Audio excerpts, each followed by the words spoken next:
예수님께서 제자들에게 두 가지 중요한 사명을 주셨습니다. 첫 번째 성령 세례를 받으라. 두 번째는 주님의 증인이 되라. 그 사명이 여러분에게 이루어지기를 축복합니다. 많은 사람들이 주님의 증인 되어야 된다라는 명령은 알고 있지만 성령 세례가 나를 향한 명령이라고는 생각하지 않는 경우가 많습니다.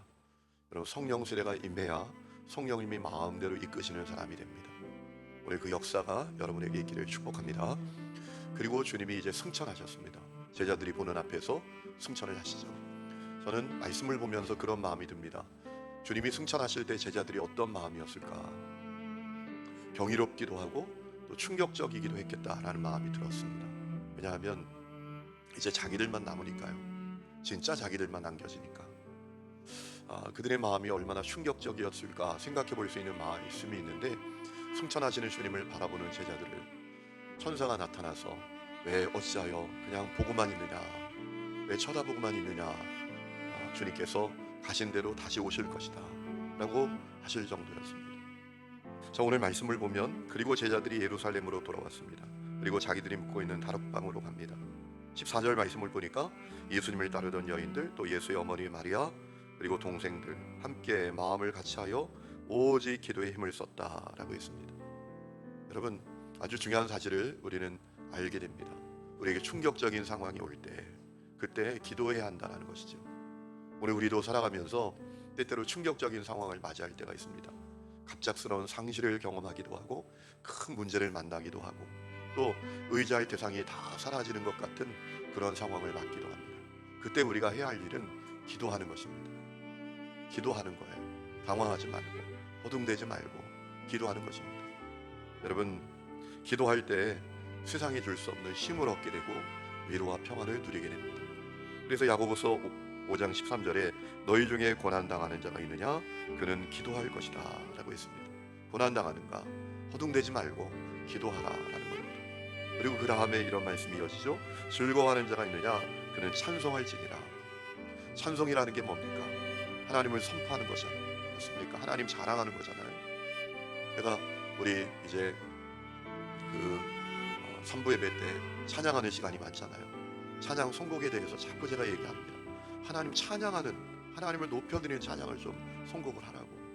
한풀이하고 신세 타령하고 감정풀이하고 그런 가사가 아니라 정말 그분의 선하심, 그분의 살아계심, 그분의 역사, 그분의 일하심을 드러내고 선포하고 높이는 찬양을 좀 하자고, 그런 주문을 할 때가 많습니다.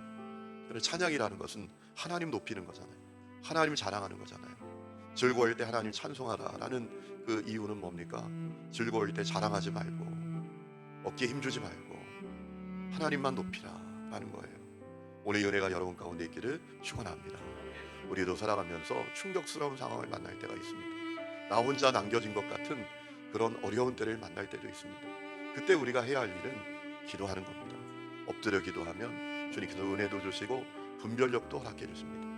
여러분, 야곱을 생각해 보세요. 야곱이 외갓집으로 도망칩니다. 아버지와 형을 속여서 축복을 가로채고 큰 위기에 몰렸잖아요. 참으로 외갓집에 가다가 날이 저물어서 들판에 그가 그냥 돌베개 베고 누웠습니다. 그때 여러분, 야곱이 뭐 했겠습니까? 기도하지 않았겠습니까? 여러분, 그때 그는 분별력을 갖게 됩니다. 주님이 그에게 찾아오십니다. 뭐라고 말씀하십니까? 내가 너와 함께한다, 떠나지 않는다, 너를 이끌고 있다. 여러분, 놀라운 비밀을 그가 알게 되지 않습니까? 기도할 때 그 역사가 이루어지는 거예요. 오늘 그 은혜가 여러분에게 있기를 축원합니다.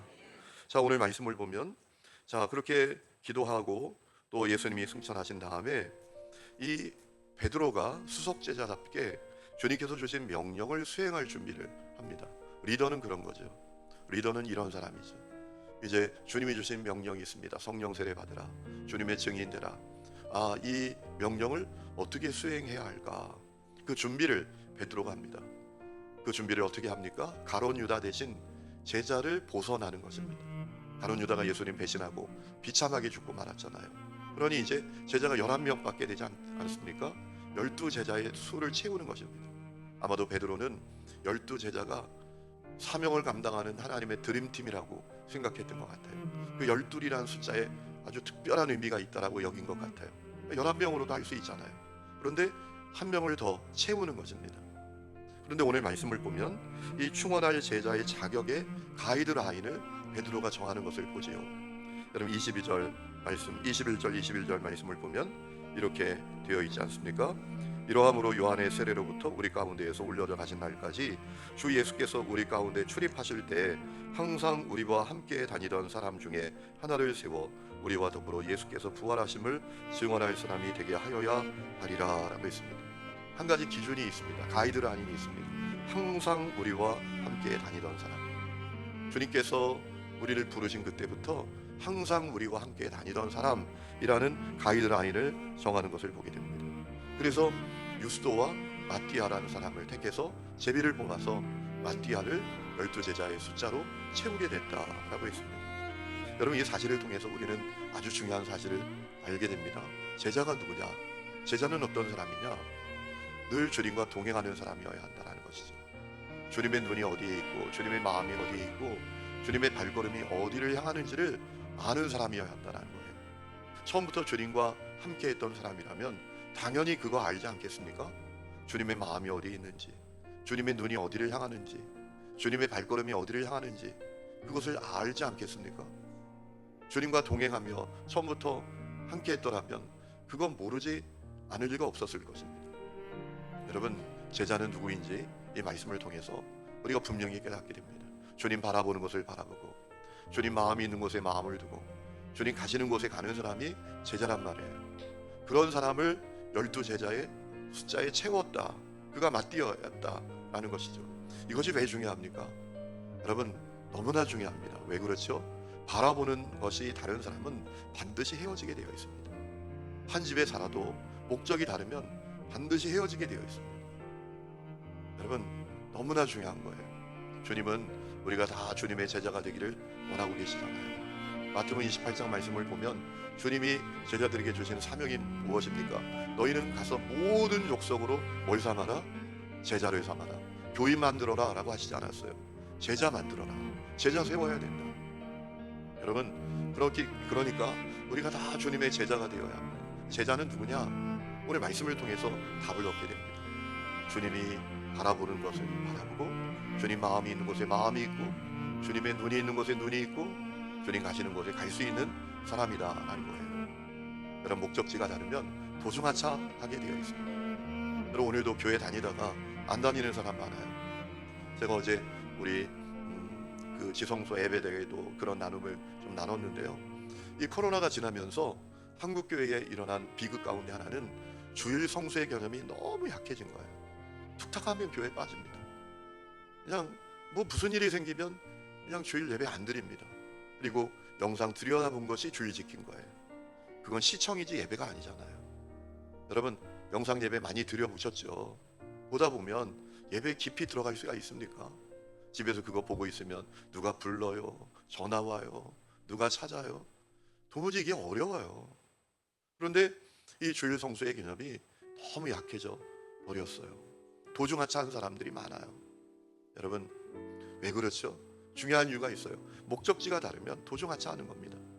아 예수 믿는 거 복 받는 건 줄 알았는데, 예수 믿는 거 소원 성취하고 만사형통하는 건 줄 알았는데 이게 뭐야? 자기 부인해야 된다고? 자기 십자가 지고 따라가야 된다고?